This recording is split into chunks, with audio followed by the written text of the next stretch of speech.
My name's Dakota Flint, and I'm nobody special. I'm 47, a structural engineer from Colorado with a truck that drinks more oil than coffee and a life held together by duct tape and deadlines. I don't have millions. I don't have connections, just a stubborn streak and one thing that still feels pure. A piece of land my grandfather left me. He bought those 47 acres in 1971 for $8,000 cash, back when land meant sweat, not spreadsheets. He was the kind of man who kept every receipt in leather ledgers that smelled like pipe tobacco in rain.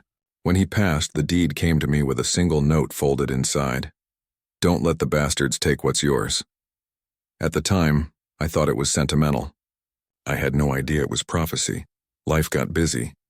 2 kids in college, a divorce that took half my patience and most of my savings, 70-hour work weeks. Every April I paid the property taxes online, never late, always proud I was keeping Grandpa's promise. But I didn't actually visit the land. It was just numbers on a screen, a green square on Google Maps labeled Flint property. 3 years slipped by. Then one August morning, after my daughter called asking if I'd finally scattered Grandpa's ashes, I packed a thermos of coffee and decided to drive up. I remember thinking it would be peaceful. Just me, the pine trees, and the old fire road leading into silence. The road was still there. The silence wasn't. What I saw when I rounded that last curve didn't make sense at first. Paved streets, streetlights, families unloading moving trucks. Where my forest should have been stood 96 beige houses, identical and perfect, like they'd been cloned. I actually checked my GPS 4 times before admitting the truth. My land was gone, and the people living there had no idea it still belonged to me. At first I thought I'd made a wrong turn. Maybe the GPS had glitched, or maybe I'd pulled into some other subdivision with the same mountain backdrop. But the coordinates matched. Every single one. I was standing on the edge of what used to be my grandfather's forest, only now it had a name carved in stone. Ridgeline Heights. A Whitmore luxury community. The smell hit me first. Not pine or wet earth like I remembered, but fresh asphalt and concrete dust. The fire road had become a 4-lane entrance with flower beds and a guardhouse. I rolled down my window and told the security guard I owned this land. He chuckled, looked at my dusty truck, and said, "Sure, buddy. And I'm Elon Musk. Turn around." That's when she arrived, the kind of person who treats the world like it's on lease to her name. White Range Rover, white linen outfit, sunglasses that probably cost more than my first car. "Problem, Ray?" she asked the guard without even glancing at me. "This gentleman says he owns the development," he replied. She finally turned, smiled the way someone does before swatting a fly. "Oh, how charming," she said. "Sweetheart, this land was abandoned years ago. Maybe you're confused." I wasn't. I pulled out my phone and showed her a photo of the original deed, my grandfather's signature clear as day. Her expression didn't change, but her tone sharpened. "Our title company verified this property under adverse possession, which means it's ours now. 96 homes sold, 16 million in pre-sales. You're trespassing." Then she took out her phone and snapped a photo of my license plate. "Just in case you decide to vandalize anything," she said softly. "People like you don't win against people like us." That was the moment I understood this wasn't a misunderstanding. This was a theft, dressed in designer clothes. I left without another word, heart hammering, the sound of nail guns echoing behind me. And as I drove away, one thought burned in my head. They built their dream neighborhood on my land. And I was going to make them pay for it. That night I didn't sleep. My kitchen table looked like a war room. Papers, receipts, survey maps, and one old leather folder that smelled faintly like tobacco and rain. Inside were 50 years of proof. Every property tax payment since 1971, every map Grandpa drew by hand, and the original deed with his signature. They said I'd abandoned the land, but I'd paid every tax every year. I had the email receipts to prove it. The next morning, I called the lawyer listed on the HOA president's card, Brian Keir. His assistant sounded polite in that "I get paid to be dismissive" kind of way. "Mr. Keir anticipated your call," she said. "He's authorized to offer you a nuisance settlement of $15,000 if you'll sign a quitclaim deed by Friday." $15,000 for land worth over $4 million. I laughed, and it came out bitter. "Tell Mr. Keir I'll see him in court." Then I hung up. But truth is, I didn't even have a lawyer yet. My divorce attorney handled parking tickets, not land fraud. So I called my buddy Marcus up in Cheyenne. Civil engineer, knows people who know people. He gave me one name. Lydia Chen. She once sued a railroad company so hard they offered her a job just to make her stop, he said. When I met Lydia, she didn't waste words. Silver hair in a tight bun, glasses on a beaded chain, and a stare that could cut steel. She listened to my whole story without interrupting once. Then she looked at the stack of receipts, flipped through them carefully, and said, "You've been paying taxes the whole time?" "Yes, ma'am." "Every year?" She nodded slowly. "Then their claim is already dead. But here's the part you won't like." "What's that?" "Don't stop them. Let them finish," I blinked. "You want me to let them keep building?" Her voice was calm, almost cold. "If you stop them now, you'll fight 100 lawsuits from innocent buyers. But if you wait until they're done, you don't just own the land, you own everything on it." It sounded insane. But it also sounded like justice. So I waited. Every instinct in me wanted to storm that construction site with the deed in one hand and a bullhorn in the other. But Lydia's words echoed in my head. "Patience is your weapon." So instead, I became a ghost. Every few days, I drove up the mountain road, parked just outside the new stone entrance, and watched from the public shoulder. I kept my phone camera running the whole time, photos, videos, timestamps. I filmed the bulldozers leveling what used to be Grandpa's clearing, the concrete trucks pouring driveways, the electricians stringing wire like veins across my land. And every time I hit record, I whispered the same thing. "That's mine." By October, the place looked like a postcard. Families were touring the model homes. The HOA had even planted fake maple trees along the sidewalks, the kind that die the first real winter. They were calling it Colorado's premier mountain community. I called it Evidence. One afternoon, I spotted the HOA president, Cassandra Whitmore, standing near a row of painters, phone pressed to her ear.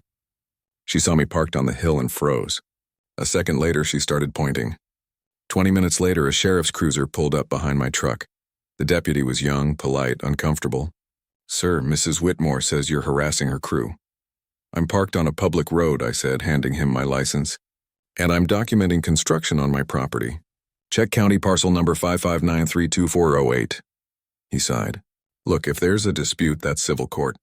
But if she calls again, I'll have to take action." I nodded, started the truck, and drove off. But as I looked in the rearview mirror, I saw Cassandra watching me, phone raised again, probably taking another picture of my plate. She thought she was intimidating me. What she didn't realize was, every photo she took, every complaint she filed was another piece of proof that she knew what she was doing. Every move she made was a nail in her own coffin. It started with a single Facebook post. A friend texted me a screenshot late one night. It was in a local community group. Cassandra's smiling profile picture at the top. The headline read, "Beware, local man harassing families in Ridgeline Heights." My name was in the first paragraph. My photo, too. She called me unstable, dangerous, claimed I'd been taking photos of children, that the sheriff was monitoring my behavior.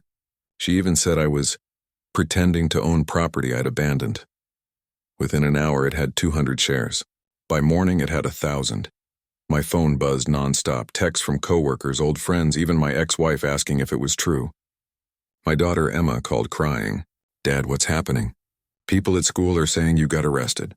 I hadn't, but online, that didn't matter. By the end of the week, my company put me on temporary leave because a client didn't want to be associated with bad press.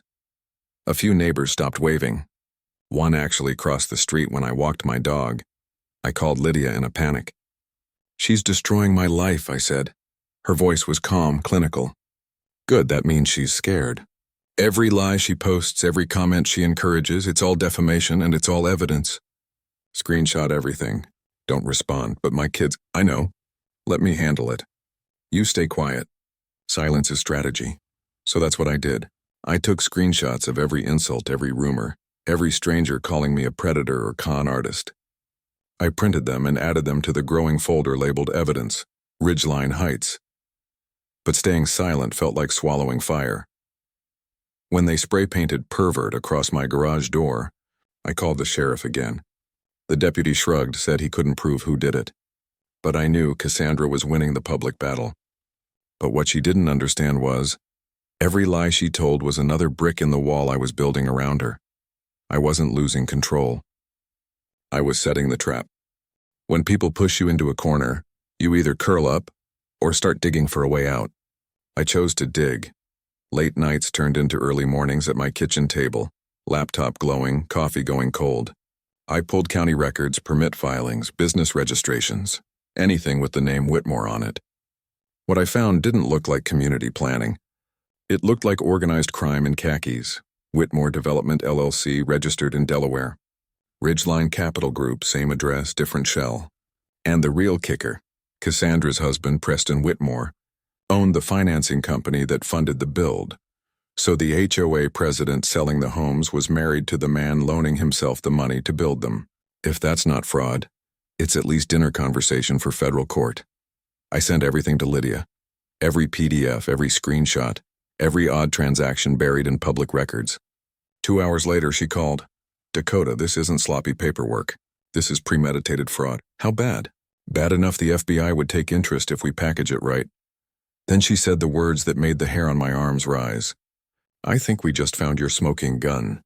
She forwarded an internal email one of her contacts had slipped her, a developer risk memo from Preston Whitmore himself, dated months before construction started.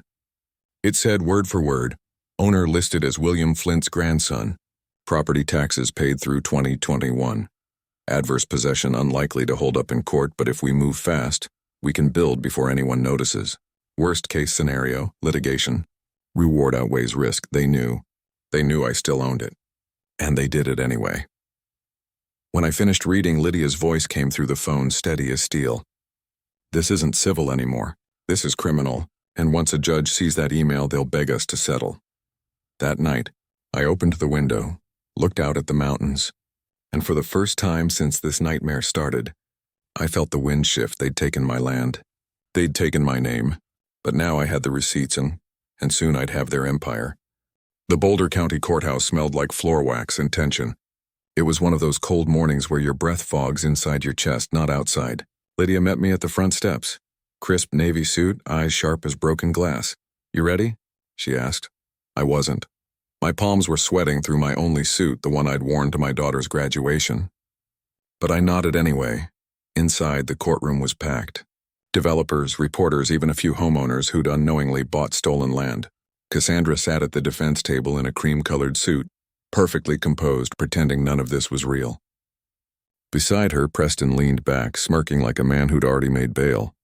Judge Ramirez entered. Case number 23CV847, Flint versus Whitmore Development LLC. We stood. My heart hammered like a nail gun. Cassandra's attorney, the same Brian Keir who'd once offered me $15,000, started strong. "Your Honor, this case is a misunderstanding. My client acquired this property legally through adverse possession after years of neglect." Judge Ramirez raised an eyebrow. "Did Mr. Flint pay property taxes during that time?" Keir hesitated. "Well, yes, but then adverse possession doesn't apply," she said flatly. "Continue." He stammered through legal jargon, but the damage was done. Lydia rose slowly, like a general stepping onto the battlefield. "Your Honor," she began, "this isn't about confusion. It's about calculation." She held up a printed email, and handed copies to the judge and opposing counsel. This was written by Preston Whitmore 3 months before construction began. The room went still. Even the air seemed to stop moving. Judge Ramirez scanned the page, her expression hardening with every line. "Mr. Whitmore," she said finally, "did you author this email?" Preston cleared his throat. "I might have, but so you knew the plaintiff still owned the land?" Keir tried to interject, but Lydia cut him off. "Your Honor, this wasn't ignorance. This was intent. Fraud, falsified filings, bribed permit approvals, everything documented." She turned toward Cassandra. "And while they built 96 homes on stolen land, they defamed Mr. Flint online, calling him a criminal. They ruined his reputation to cover their own crimes." For a long moment, nobody spoke. The only sound was the faint hum of the fluorescent lights. Then Judge Ramirez leaned back in her chair. "Motion to dismiss denied. Effective immediately. Whitmore Development will cease all operations, sales, and property transfers until this court rules." Cassandra's composure cracked. Preston's smirk evaporated. Lydia gathered her papers, calm as ever. As we left the courtroom, reporters swarmed the hallway shouting questions. Lydia leaned close and whispered, That email was the grenade. Now we load the artillery. Outside, the cold air hit like oxygen after drowning. For the first time in months, I felt my shoulders unclench. I'd walked into that courthouse a villain in their story, and walked out holding the truth. But Lydia was right. This wasn't over. Not yet. The next morning, the headline hit the local news like a thunderclap. Developer faces fraud allegations after court bombshell. By noon, every real estate agent in Boulder County was talking about it. By sunset, Preston and Cassandra Whitmore had gone radio silent. Their website vanished. Their office phones disconnected. The empire they'd built on my land started crumbling faster than wet concrete. Lydia called that evening, her voice steady but laced with satisfaction. They're panicking. Their lender froze funding. Their title company just confessed to taking an under-the-table payment for approving the project. We're filing for damages next. How much? I asked. $4.2 million in property value, plus emotional distress, plus attorney's fees. Maybe more, I laughed, a strange weightless sound I hadn't made in months. But the laughter didn't last long, because when the dust settled, Lydia said the thing that stopped me cold. Dakota, when the ruling comes down those homes, all 96 of them, they'll be legally yours. I stared at the phone. You mean I'd own them? Every house, every mailbox, every blade of grass, they're all sitting on your title? I hung up and sat in silence. For months I'd dreamed of justice, but this wasn't a fantasy. These weren't empty buildings. They were filled with families, kids, pets, dreams. People who'd scraped their savings to buy a home, who had no idea they were living on stolen ground. That night I drove up to Ridgeline Heights one more time. I parked where I used to watch the construction, engine off, headlights dim. The houses glowed under porch lights. Kids' bikes leaned against fences. A couple laughed on a driveway holding mugs of cocoa. They weren't my enemies. They were victims, just like me. And as I sat there under the cold Colorado sky, one thought settled heavier than the snow around me. Winning the land back was justice. But what I did next would decide if it was right. A month later, the final ruling came down. Judge Ramirez didn't just give me back the land, she gave me everything. All 96 houses. The streets. The streetlights. Even the mailbox posts were mine. Preston and Cassandra were finished. Their accounts frozen, their assets seized, their company dissolved. But victory felt strange. Winning had always sounded like celebration, yet when it arrived, it just felt quiet. Lydia slid the paperwork across her desk. Congratulations, Mr. Flint. You now own an entire neighborhood. I stared at the signatures, the embossed seal, the stamp of finality. So what happens to the families? She looked up cautious. Legally, you could evict them. Sell the houses. Pocket $16 million. $16 million. It could pay for my kids' college, my truck, my peace of mind. But as soon as she said it, I saw their faces again. The kids playing in driveways, the couple under porch lights. People who'd bought lies and built lives on them. That night, I walked into the old Ridgeline Heights clubhouse. Half-finished plywood floors, smell of sawdust. 96 homeowners gathered, scared, confused, waiting for the man who'd just become their landlord. When I stepped up front, the room went silent. I know what you've heard, I said, and I know you're scared. But I'm not here to take your homes. I'm here to give them back. A murmur spread. I explained everything, the fraud, the court's decision, the judgment in my favor.